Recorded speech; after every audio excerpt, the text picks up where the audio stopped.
Welcome back, guys. Third Impact here for the 8th day of the 12 days of anime. Now, for this one, it's not exactly a moment that was a great moment that I'm really happy to share with you. It's more of just an important sort of thing that happened, and more sort of my feelings related to it. So, I'm a big fan of Gantz, the manga series by Hiroya Oku. I own the television series, I own most of the volumes of the manga, I have a figure or two lying around, and this was a series that I just always loved. From the moment I found it and I started reading the manga, it was just insane.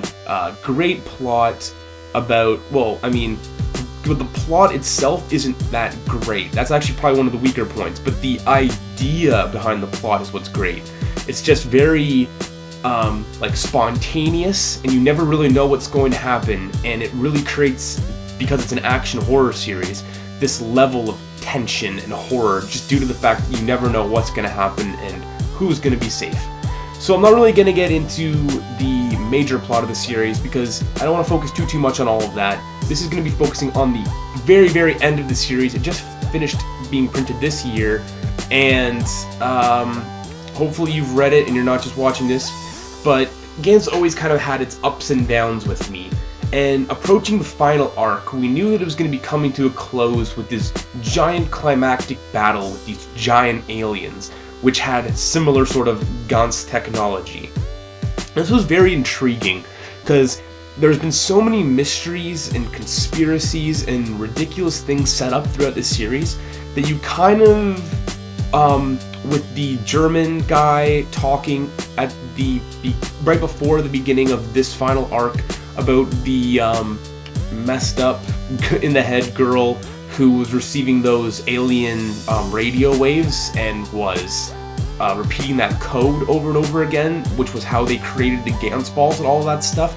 It really seemed like they were kind of, or he, Oku, was going into this final arc ready to give us some answers, ready to wrap up all these loose ends, and that's really not what we got. We got a very heavy-handed, I feel, sort of message on human beings, how we treat animals, livestock, that sort of thing, you know, food processing, and it was all created to sort of look like how throughout the entire series the Gantz fighters were fighting all these aliens and we never really knew what was going on, how these giants come and try to eradicate us humans. It's kind of like, wow, we're assholes, we were doing this to all these races the entire time. But at the same time, you don't really feel that way. A lot of those aliens that they killed were just mean-spirited man-eaters, and like you can't, even just because they were teleported from their planet or whatever and they're frightened or they don't know what's going on, they're on Earth now. Like, it's not the human being's fault, but this is just a ridiculous series and all that. So pretty much it ended in some weird ways. There was this like bug fights, sort of arena style broadcasting that happened for a while.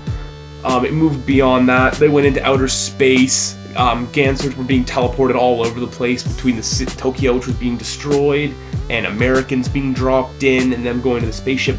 But all these things just kind of kept piling on top of each other, never really finding any real resolution. And there was this blonde alien that was introduced that was supposed to be a brother of one that was killed by a K earlier on. And he had blonde hair, long blonde hair. I kind of felt like he was the Izumi? Wow, it's been a long time since I read the earlier parts. Izumi, I'm almost 100% the name of the one really strong, long-haired guy earlier on. Was supposed to be kind of like him. He became the big bad in a fairly anticlimactic battle. There was this one point where they were like teleported to this other dimension where there was like these god figures, and I really thought crap was gonna go down there and shit was gonna get crazy, but no, didn't happen. One of the Ks was killed. Yeah, it ended with a big, like, pretty lame fight between K and the white-haired guy, and a bunch of people died. They crashed into the water from surviving the spaceship, and it was like, we all live happily ever after. So, I would still love to see Gantz animated. I feel as though it would lend itself to an anime or an OVA series or a movie series just awesomely. I don't really know how they would do it with some of the gore and things that take place, but it's a great series to watch. or to just look at as far as entertainment, not really reading into it too much and actually paying attention to like the plot and the progression that way, because it's not that riveting, but it's very entertaining to watch, or to read at least. So I hope something gets picked up or continued with that. It's too bad that it had to end on such a flop, in my opinion, but I mean, I still want to finish my manga collection. And I hear he has a new collaboration with Ichi the Killer creator as well coming out early next year, so I'm kind of looking forward to that and seeing how that's going to be. And that's it, the finale of Gantz for the 8th day of the 12 days of anime. Thanks for watching, guys, and I will see you guys tomorrow.